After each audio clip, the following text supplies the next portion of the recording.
No doubt bitcoin crypto का king है और आगे भी रहेगा। लेकिन नंबर 2 पे जो इथेरियम बैठा हुआ है और टॉप 10 के अंदर सोलाना बैठा हुआ है, इस पे सबसे ज्यादा डिबेट चलती है। आज भी लोगों को लगता है कि सोलाना है वो इथेरियम को एक सर्टेन टाइम के बाद में बिट कर देगा। तो आखिरकार सोलाना में ऐसा क्या स्पेशल है?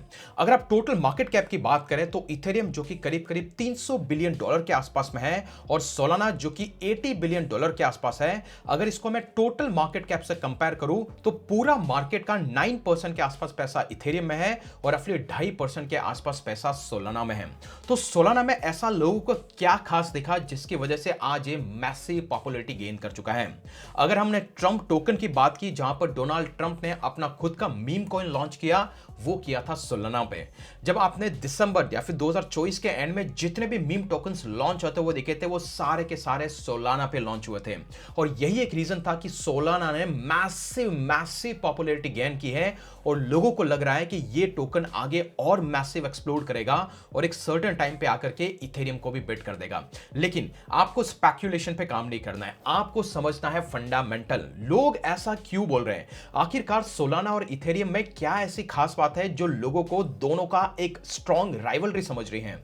तो इसी वीडियो में हम सोलाना और इथेरियम के हिस्ट्री के बारे में समझेंगे, उनकी टेक्नोलॉजी के बारे में समझेंगे, उनके टोकनोमिक्स के बारे में समझेंगे, इनमें क्या क्या इंस्टीट्यूशंस इन्वेस्ट कर रहे हैं इस पे भी फोकस करेंगे। यही नहीं, किसमें क्या रिस्क है, किसमें क्या इश्यूज हैं, कहां पे आपको रिवॉर्ड मिल सकता है और वीडियो के एंड में हम बात करेंगे प्राइस प्रेडिक्शन की कि अगर बुल सीजन आता है तो सोलाना का प्राइस यहां से कहां पे जा सकता है और इथेरियम यहां से कहां पे आ सकता है।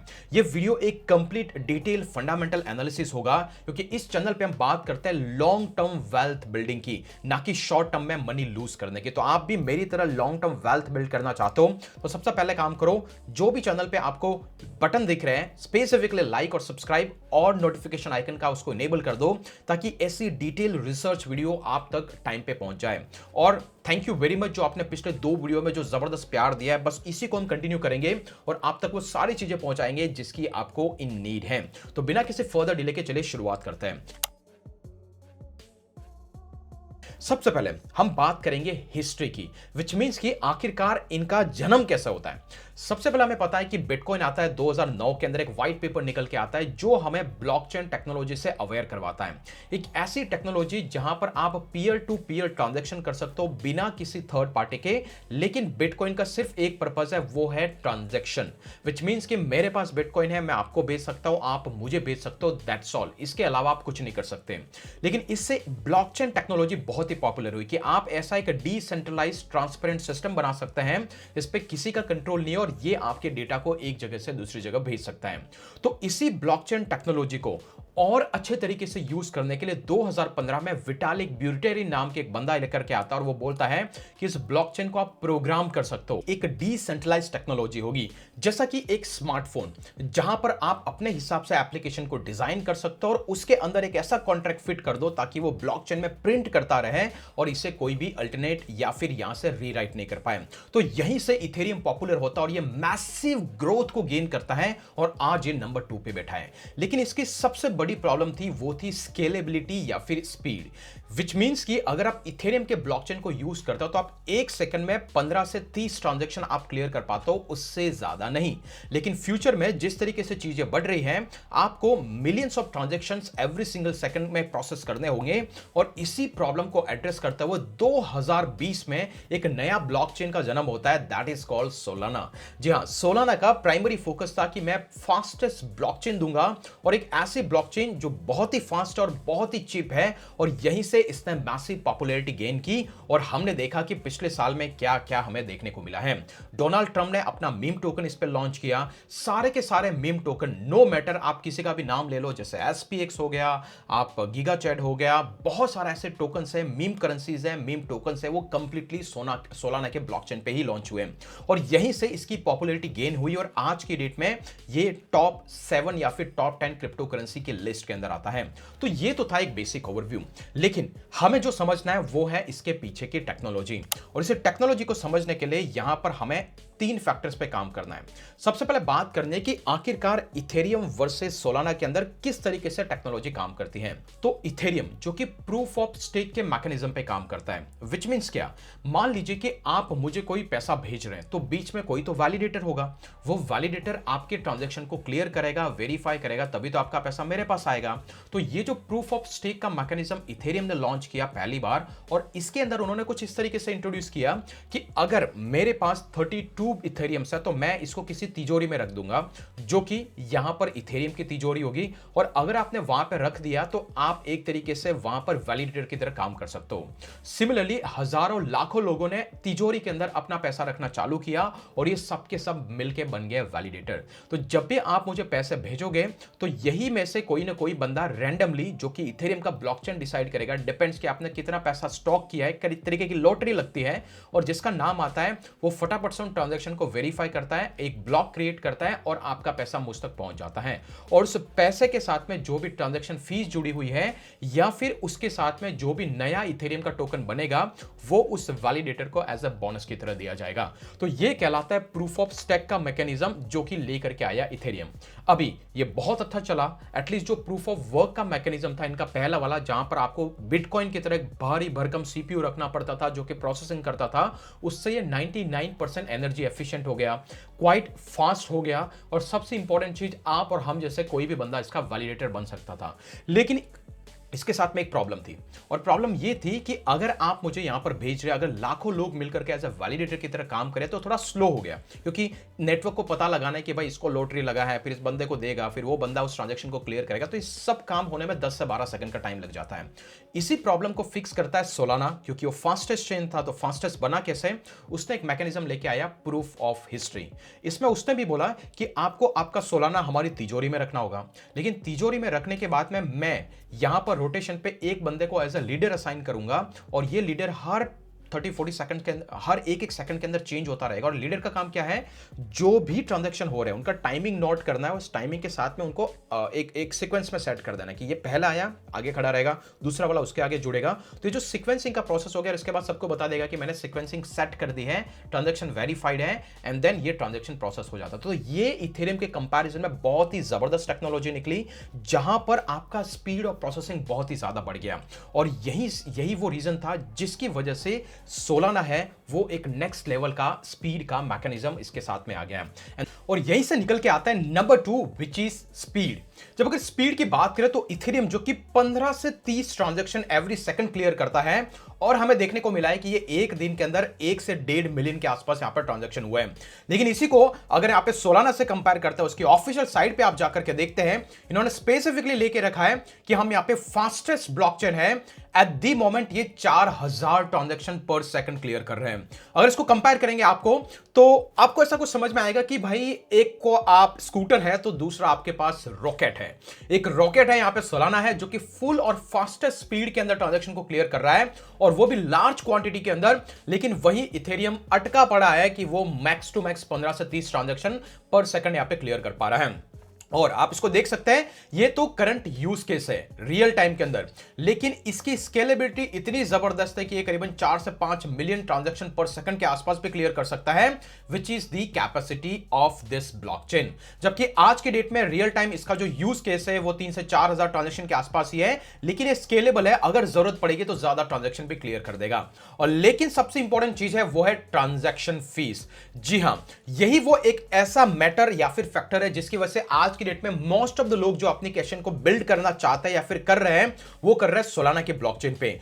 क्यों? क्योंकि जब भी आप ट्रांजैक्शन करते हैं तो बीच में वैलिडेटर होते हैं, उनको कुछ पैसा देना पड़ता है, वही कहलाती है यहां पे गैस और ट्रांजैक्शन फीस, जो सोलाना के केस में मिनिमम से मिनिमम 0.00064 में भी 5 और 10 पैसा हर एक ट्रांजैक्शन का लग रहा है। लेकिन इसी की बजाय अगर आप इथेरियम का चार्ट देखें, इथेरियम गैस ट्रैकर पे जाकर के देखेंगे तो आपको नजर आएगा, इथेरियम के ब्लॉकचेन को अगर आपको यूज करना है, अगर मिनिमम से मिनिमम ट्रैफिक कंजेशन भी होता है कि जब बहुत ही कम लोग ट्रांजैक्शन कर रहे हैं, फिर भी आपको मिनिमम से मिनिमम आज की डेट में आपको $0.404 के आसपास देना पड़ रहा है, जो कि कभी कभी जब आपका बुल सीजन आएगा, जब हैवीली लोग इस पर्टिकुलर चेन को यूज करते हैं, तो यही ट्रांजैक्शन $3 से लेकर $20 एवरी सिंगल ट्रांजैक्शन तक पहुंच जाता है। तो ये एक सबसे मेजर प्रॉब्लम है कि जब भी हैवी ट्रांजैक्शन होगा, आप यहां पर देख सकते हो, आपको मिनिमम $1 से लेकर के $10 और $20 तक चार्ज पे करना पड़ता है। वही सोलाना के केस में हार्डली आपको ₹1 से भी कम का ट्रांजैक्शन फीस लगता है। वो फास्ट भी है, स्पीड भी उसमें है और ट्रांजैक्शन फी भी सस्ता है। दैट इज द रीजन कि सोलाना इथेरियम की रेस में बहुत ही आगे निकल चुका है। और यही एक रीजन है जिसकी वजह से हर कोई सोलाना को अप्रिशिएट कर रहा है। हर कोई आज की डेट में अपना कोई प्रोजेक्ट या फिर कोई किसी भी तरीके का टोकन लॉन्च करना चाहता है, वो सोलाना के ब्लॉकचेन को यूज कर रहा है। And that is the comparison at high level about technology. लेकिन अभी बारी आती है टोकनोमिक्स। टोकनोमिक्स होता क्या है? जैसे आमतौर पे आप स्टॉक बाय करते हैं तो सबसे इंपॉर्टेंट चीज आप क्या देखते हो? बैलेंस शीट, कि भाई ये टोकन के अंदर कितना पैसा है, कितना उसके ऊपर डेट है, कितना इसका पास रेवेन्यू है। तो यही जब आप क्रिप्टो में किसी प्रोजेक्ट में इन्वेस्ट करते हैं तो आपको टोकनोमिक्स को देखना होता है। अभी टोकनोमिक्स में बहुत सारे फैक्टर होते हैं। सबसे पहला होता है टोकन का सप्लाई। अगर हम इथेरियम के चार्ट को जाकर के देखें कॉइन मार्केट कैप पे, तो आपको नजर आएगा 120 मिलियन के आसपास इथेरियम के टोकन ऑलरेडी मार्केट में सर्कुलेशन में है, विच मींस कि कहीं ना कहीं ट्रेड हो रहे हैं, कोई इसको ट्रेड कर रहा है। जो भी प्रिंट होना था ऑलरेडी प्रिंटिंग हो चुकी है और मैक्सिमम जो इसकी सप्लाई है वो अनलिमिटेड है। लेकिन अभी ऐसे कोई भी टोकन छुपे हुए नहीं है जो कि मार्केट में आने वाला है, क्योंकि क्या होता है ना, मान लीजिए कि 100 टोकन ऑलरेडी मार्केट में जिनका प्राइस चल रहा है $10, कल को जाकर के 100 टोकन जो कि अनलॉक होने वाले हैं, जो मार्केट में आने वाले हैं, तो जैसे ही वो 100 आएंगे, अगर उसके बायर नहीं रहे तो आपका प्राइस गिर सकता है। And that is the reason कि इनके पास जितने भी टोकन है कंप्लीटली सर्कुलेशन में, कोई भी टोकन लॉक्ड नहीं है। And that is the reason कि इसके प्राइस में आपको ज्यादा फ्लक्चुएशन देखने को नहीं मिलेगा। लेकिन फिर भी अगर आप बात करोगे यहां पे मैक्सिमम सप्लाई की, तो वो है अनलिमिटेड। और वो अनलिमिटेड क्यों है, हम इसके बारे में भी डिटेल में जाएंगे। लेकिन यहां पर क्या है, एक फिक्स कैप फिक्स नहीं किया हुआ है। जैसे कि एग्जांपल के लिए हम बिटकॉइन के केस के अंदर देखते हैं कि बिटकॉइन के केस के अंदर हमारे पास मार्केट कैप फिक्स्ड है, which is a 21 million token. जैसे कि आप देखोगे यहां पे ऑलरेडी 21 मिलियन टोकन इसके लिए फिक्स है। लेकिन अभी मार्केट में 19.88 मिलियन ही मार्केट के अंदर है। तो बाकी का बचा हुआ टाइम के साथ में जैसे लोग माइनिंग करते जाएंगे वैसे मार्केट में आएगा। अगर उसकी डिमांड उस टाइम पे कम हो जाती है तो ऑब्वियसली प्राइस में इंपैक्ट देखने को मिलेगा, which is not the case for bitcoin. लेकिन ये होता है टोकनोमिक्स का फंडा।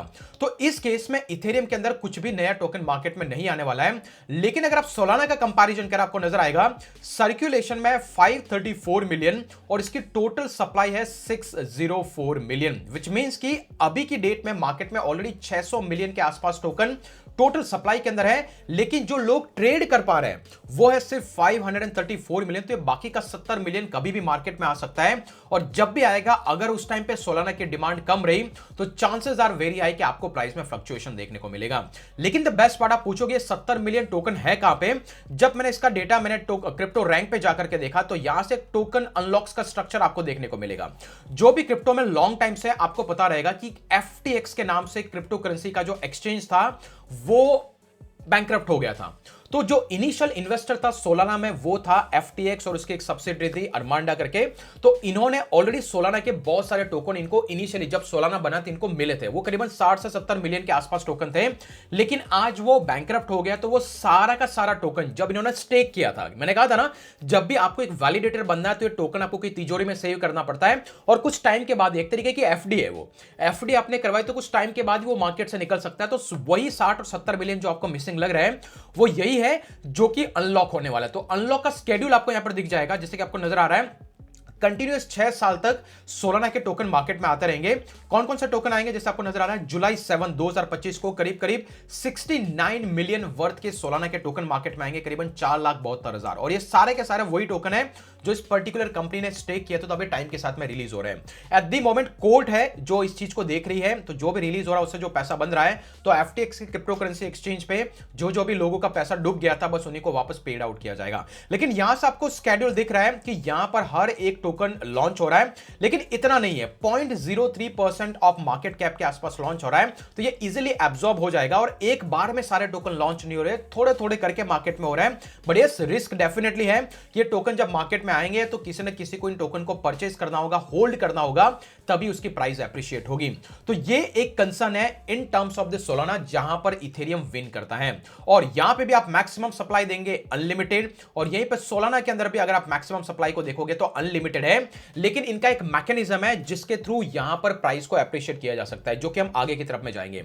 तो ये हो गया टोकनोमिक्स का फंडा। दूसरा हो गया स्टेकिंग।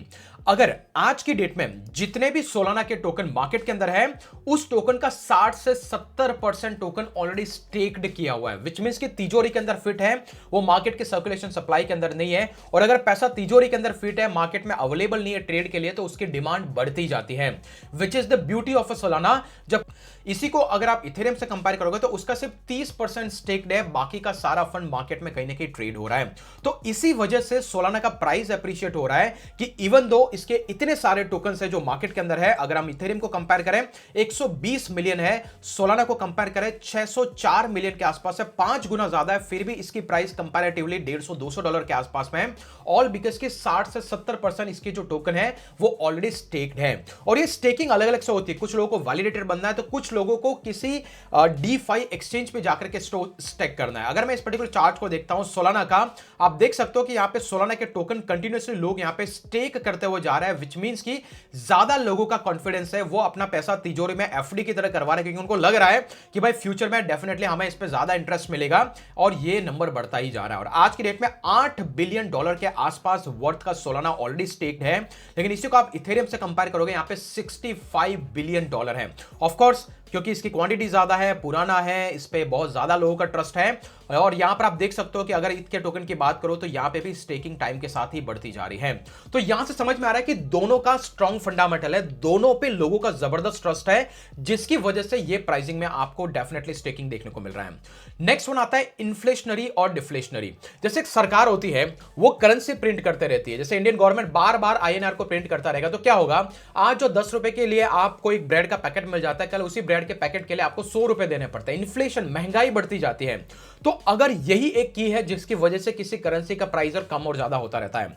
अगर इथेरियम की बात करूं, यहां पे अनलिमिटेड सप्लाई है, तो मार्केट में प्रिंट ही होता रहेगा। अगर सोलाना की बात करूं, ये भी मार्केट में प्रिंट होता रहेगा। तो ऐसा क्या मैकेनिज्म है जिससे कि जितना प्रिंट हो रहा है, अगर उतना बर्न हो जाए तो वो डेफिनेटली ज्यादा स्केल करेगा। तो उस केस के अंदर गाइस इथेरियम का एक ऐसा कॉन्सेप्ट है कि जितना ज्यादा लोग इथेरियम को यूज करेंगे, उससे जो भी रेवेन्यू और फीस जनरेट होगा, सिस्टम ऑटोमेटिकली उसको बर्न कर देगा। एक टाइम पे तो ऐसा देखा गया है कि जितने इथेरियम बन रहे हैं, उससे कहीं ज्यादा इथेरियम बर्न होना चालू हो गए, and that is the reason कि इसकी जो सप्लाई है वो कभी ओवर सैचुरेट नहीं होगी, ज्यादा इन्फ्लेशनरी नहीं है, डिफ्लेशनरी मेथड है, विच मींस कि टाइम के साथ में जितना इथेरियम का ब्लॉकचेन यूज होगा, उतना ज्यादा इसका प्राइस ऊपर जाता जाएगा, जबकि इसकी टोटल सप्लाई धीरे धीरे कम होती जाएगी। लेकिन यही सोलाना के केस में हो रहा है, लेकिन यहां पे एक बड़ा चैलेंज है, सोलाना की ट्रांजैक्शन फीस इतनी ज्यादा नहीं है, and that is the reason कि इवन तो ये बर्न कर रहा है, लेकिन उतना बर्न नहीं कर पा रहा है जितने कॉइंस को ज्यादा से ज्यादा प्रिंट कर रहा है। ऑटोमेटिक सिस्टम है, तो ये एक कंसर्न है सोलाना के लिए। सोलाना की डिमांड टाइम के साथ में बढ़नी चाहिए, और तभी सोलाना की टीम कुछ ऐसा प्लान कर रही है कि जिससे कि वो जो मैकेनिज्म है, वो जो इन्फ्लेशन है, उसको कहीं कि 1 से 1.5% के आसपास में कंट्रोल किया जाए। अगर ये रहता है तो ऑब्वियसली सोलाना की प्राइस बढ़ती जाएगी, नए टोकन्स बनने कम हो जाएंगे एज कंपेयर टू जितने बर्न हो रहे हैं। तो यहां पर मैं अगर विन फैक्टर देखूं तो इथेरियम का मैकेनिज्म जबरदस्त डिजाइन है, जो कि 2022 में उन्होंने प्रूफ ऑफ स्टेक के साथ में डिजाइन किया था, और ये गारंटी देता है कि इथेरियम की प्राइस यहां से डेफिनेटली जाएगी और सोलाना की भी जाएगी। लेकिन ऑफ कोर्स यहां पर आपको कुछ हिकअप्स देखने को मिलेंगे, क्योंकि ट्रांजैक्शन फीस बहुत कम है, तो जितना बर्न कर पा रहा है उतना सप्लाई को कंट्रोल नहीं कर पा रहा है। तो यहां पर ऑब्वियसली हमारा इथेरियम एक विनर है। तो ये हो गया टेक्नोलॉजी, आपको समझ में आ गया कि आखिरकार टोकनोमिक्स कैसे काम करती है, किसके टोकन्स कितने मार्केट में और कितने टोकन्स मार्केट में आएंगे, विच इज ऑब्वियसली सोलाना के केस में हमें दिख रहे हैं नए वाले टोकन आएंगे, और बाकी उसके अनलिमिटेड सप्लाई है तो बनते भी जाएंगे, which is not the case for Ethereum.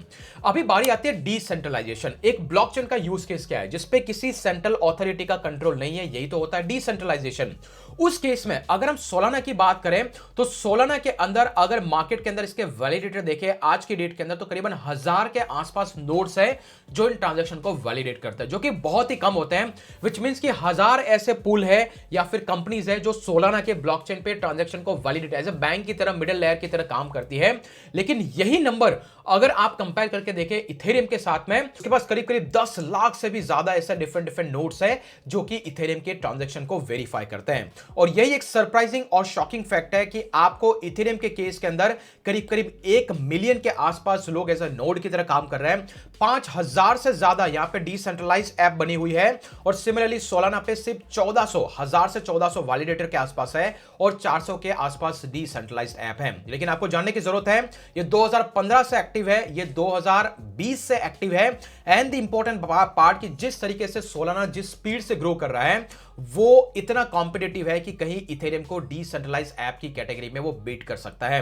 तो ये एक पावरफुल आइडिया आपको लेना है कि सोलाना ज्यादा सेंट्रलाइज नहीं है और यही एक रीजन है कि इसको एज अ सिक्योरिटी की तरह ट्रीट किया जा रहा है, जबकि इसको फुली कमोडिटी की तरह यूएस गवर्नमेंट ट्रीट कर रही है। तो ये सिक्योरिटी क्या है वो आपको वीडियो के एंड में पता लग जाएगा। लेकिन द पॉइंट हियर इज कि इथेरियम ज्यादा डिसेंट्रलाइज है as compare to Solana, considering इसके कितने नोड्स है जो इस ट्रांजैक्शन को क्लियर कर रहा है। Clear? Now let's go and talk about money inflow, कि कहां पर इंस्टीट्यूशंस अपना ज्यादा से ज्यादा पैसा लगा रहे हैं और यही की है।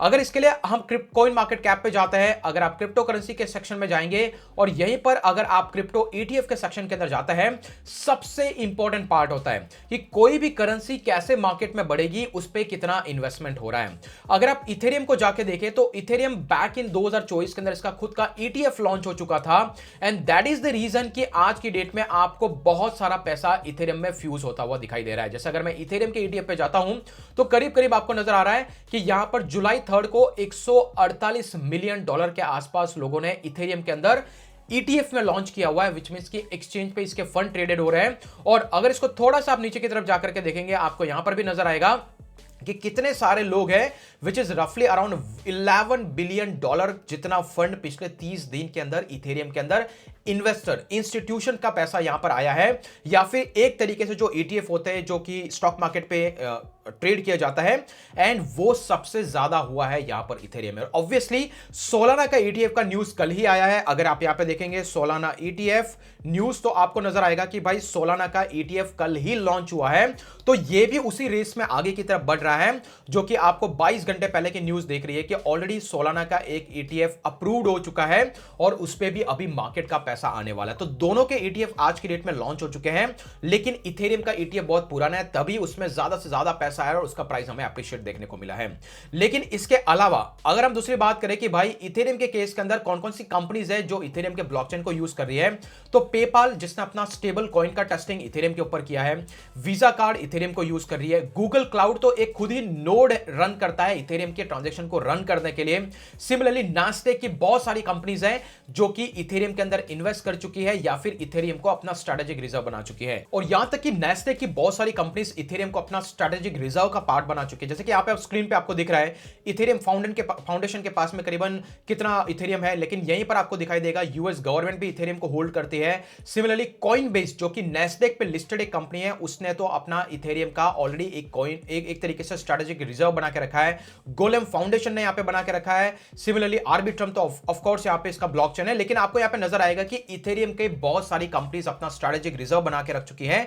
लेकिन अभी भी सोलाना के केस में यह चीज नहीं हुई है, क्योंकि अभी भी वो अंडर यूएस गवर्नमेंट के अंडर में स्क्रूटिनिटी के अंडर है कि क्या ये एक कोई कमोडिटी है या फिर कोई सिक्योरिटी है, and that is the reason कि इथेरियम इस रेस में बहुत ही आगे की तरफ चल रहा है। तो यहां पर आपको सबके इन्वेस्टमेंट और स्ट्रेटजीज देखने को मिल रहे हैं। सिमिलरली इथेरियम के टॉप पे बहुत सारी ऐसी ब्लॉकचेन बनाई गई है जहां पर लोग आरडब्ल्यूए रियल वर्ल्ड एसेट को टोकनाइज करने के लिस्ट की दौड़ के अंदर चल रहे हैं, which is not the case for Solana. लेकिन सोलाना भी इस लिस्ट के अंदर पीछे नहीं है। अगर आप सोलाना के ऑफिशियल साइट पे जाकर देखते हैं तो आपको नजर आएगा कौन कौन सी कंपनीज है, जैसे कि हमने शॉपिफाई के अंदर सोलाना ने सोलाना पे के नाम से अपने मोबाइल ऐप को इंटीग्रेट किया हुआ और वहां पर आप सोलाना बेस्ड यूएसडीसी के टोकन को ट्रांजैक्शन कर सकते हो।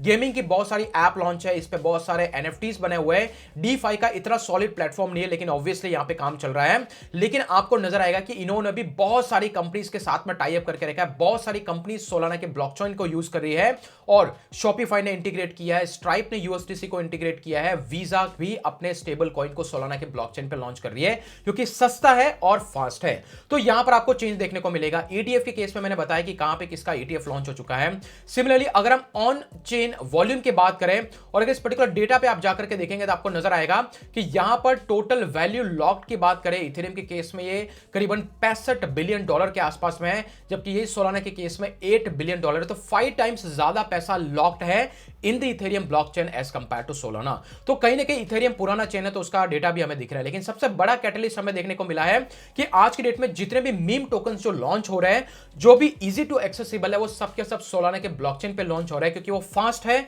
सस्ता है। इवन दो डोनाल्ड ट्रंप ने भी अपना खुद का मीम टोकन सोलाना के ब्लॉकचेन पे ही लॉन्च किया था। तो ये वो सारे कैटलिस्ट है जिसकी वजह से पैसा मोर ओवर सोलाना की डायरेक्शन में बहुत ज्यादा की तरफ जा रहा है और आने वाले दिनों में बहुत ज्यादा जाएगा। उसका सबसे बड़ा रीजन है कि ये वाला जो टोकन है वो फास्ट और चीपर ट्रांजैक्शन करने के लिए हेल्पफुल है। Now let's go and talk about कि किसके अंदर क्या रिस्क है, क्या ऐसा फैक्टर है जो एक को आगे पुश कर सकता है दूसरे को पीछे। तो रिस्क में सबसे पहली चीज आती है गाइस स्केलेबिलिटी। स्केलेबिलिटी का मतलब क्या है? इथेरियम का खुद का ब्लॉकचेन इतना फास्ट नहीं है एज कंपेयर टू सोलाना, और इसीलिए इथेरियम लेयर 2 लेयर सॉल्यूशन को सजेस्ट करता है, जैसे कि आर्बिट्रम हो गया, जहां पर आप आपके ट्रांजैक्शन को बेच सकते हो, जो कहीं ना कहीं इथेरियम के ब्लॉकचेन पे ही सेटल होता है। लेकिन इसके लिए डेफिनेटली आपको लेयर 2 सॉल्यूशन पर डिपेंडेंट होना रहेगा, जो कि इथेरियम ने 2022 के बाद में इसकी शुरुआत की थी, लेकिन वो फुल ऑन डिटेल सॉल्यूशन नहीं है एज कंपेयर टू सोलाना, जहां पे सेम ब्लॉकचेन पे आपको सस्ते में ट्रांजैक्शन भी हो रहा है और साथ ही साथ आपका ट्रांजैक्शन स्पीड के साथ में जा रहा है। तो यहां पर इथेरियम लैग करता है। दूसरा, ट्रांजैक्शन फीस। जैसा कि मैंने कहा, इथेरियम में आपको कभी-कभी $3 से लेकर $20 तक एक ट्रांजैक्शन फीस के लिए पे करना पड़ता है, जबकि यही सोलाना के केस में बहुत ही चीपेस्ट प्राइस, इवन दो मैक्सिमम ₹1 के अंदर भी आप अपना लाखों रुपए एक जगह से दूसरी जगह भेज पाओगे, कोई भी तरीके की किसी भी एप्लीकेशन को यहां पर रन कर पा रहे हो। नंबर 3, विच इज लाइक कि बर्न का मैकेनिज्म ही होता है जो आपके टोकन को इन्फ्लेशनरी या फिर डिफ्लेशनरी बनाता है। हमने सोलाना के केस के अंदर देखा कि भाई यहाँ पे बहुत ही कम ट्रांजैक्शन फीस जनरेट होती है, तो कोई बर्न भी करेगा तो कितना ही सोलाना बर्न हो जाएगा। लेकिन सबसे बड़ी प्रॉब्लम इथेरियम की यह है कि अगर इसका मैसिव अडॉप्शन नहीं होता है, जो मेन ब्लॉकचेन का सब अगर लेयर 2 को यूज करना स्टार्ट करेंगे, तो लेयर 1 पे अगर ट्रांजैक्शन नहीं होगा तो इसकी फीस का बर्न होना कम हो जाएगा, सप्लाई बढ़ जाएगी, तो इसकी प्राइस फ्यूचर में ज्यादा बढ़ नहीं पाएगी। जबकि सोलाना के केस में एक ही ब्लॉकचेन है, जो कुछ होना है उसी के ऊपर होना है। कल को जाके इसका वाइड अडॉप्शन होता है तो हर कोई सोलाना के ब्लॉकचेन को ही यूज करेगा, उस केस में उसकी डिमांड बढ़ेगी तो ट्रांजैक्शन फीस बढ़ेगी, तो उसका बर्न रेट भी बढ़ता जाएगा, जिससे कि टोकन की प्राइस एप्रिशिएट होगी। नेक्स्ट वन है डाउन टाइम, और यह सबसे इंटरेस्टिंग चीज है। अभी तक की हिस्ट्री के अंदर आपने देखा होगा कि इथेरियम का ब्लॉकचेन कभी डाउन नहीं रहा है, लेकिन सोलाना का ब्लॉकचेन 2021-22 के आसपास एक दिन में 17 घंटे और 22-23 में आसपास में छोटा मोटा इसका स्लो डाउन देखने को मिला था। इसके बाद उन्होंने सारी प्रॉब्लम को फिक्स कर दिया। आज की डेट में पिछले एक साल के अंदर कहीं पे भी कोई भी डाउन टाइम देखने को नहीं मिला है। तो सोलाना विच इज इतना फास्टेस्ट नेटवर्क है, इतने सारे ट्रांजैक्शंस होते हैं, इसके बाद भी इसने इतना जबरदस्त डाउन टाइम और अप टाइम को मैनेज किया है कि अभी तक हमें पिछले एक साल में इस तरीके की रैली या फिर डाउन टाइम देखने को नहीं मिला है, जो उसको अपर एज देता है कि ये फुली टेस्टेड नेटवर्क है और इतना ट्रांजैक्शन इथेरियम पे हुआ कभी नहीं है। तो हम इसको गैस पे नहीं कर पाएंगे कि क्या फ्यूचर में जब होगा तो यहां पे भी आपको डाउन टाइम देखने को मिल सकता है, नहीं मिल सकता। तो ऑब्वियसली डाउन टाइम हमें सोलाना में देखने को मिला है, जो कि थोड़ा सा उसको पीछे की तरफ धकेलता है, लेकिन पिछले एक साल का ट्रैक रिकॉर्ड उसको जबरदस्त आगे की तरफ पुश करता है। And the next one is a security versus commodity. जैसा कि मैंने कहा, इथेरियम को एसईसी, जैसे इंडिया के अंदर सेबी है, यूएस के अंदर एसईसी है, उसने डिक्लेयर कर दिया कि भाई ये कमोडिटी है, इसको कभी भी रेगुलेट नहीं किया जाएगा। आप इसको फ्रीली ट्रेड कर सकते हैं गोल्ड की तरह, इसको जैसे भी चाहे इसके आप ईटीएफ लॉन्च कर सकते हैं, इसको कोई मैनिपुलेट नहीं कर सकता है, क्योंकि डिसेंट्रलाइज है। 1 मिलियन से ज्यादा लोग तो इसके नोड को मेंटेन करते हैं, जबकि यही अगर आप सोलाना से कंपेयर करें, कुछ 1400 कंपनीज होगी या फिर नोड होगी जो उसके ट्रांजैक्शन को क्लियर कर रहे हैं, और इसीलिए एसईसी अभी भी मानता है कि ये एक सिक्योरिटी है, तो इस पे कभी रेगुलेशन आ सकता है फ्यूचर के अंदर, और यही है इसका थोड़ा सा हर्डल। इसी की वजह से लोग थोड़ा सा डर रहे हैं कि अगर कभी कुछ ऐसा होता है तो ये प्रॉपर्ली गवर्नमेंट के थ्रू कंट्रोल होगा, यूएस की गवर्नमेंट इसके हिसाब से इसके अंदर चेंजेस कर देगी, and that is the reason कि सोलाना थोड़ा बहुत रिस्की बैट लगता है कि कल को जाकर के इस पे कोई भी रूल्स और रेगुलेशंस पुश हो सकते हैं। लेकिन अभी भी सोलाना की टीम बोल रही है कि हम सिक्योरिटी नहीं है, और वो लोग कोर्ट के अंदर केस करके बैठे हुए कि हमें सिक्योरिटी कैसे बताया जा रहा है।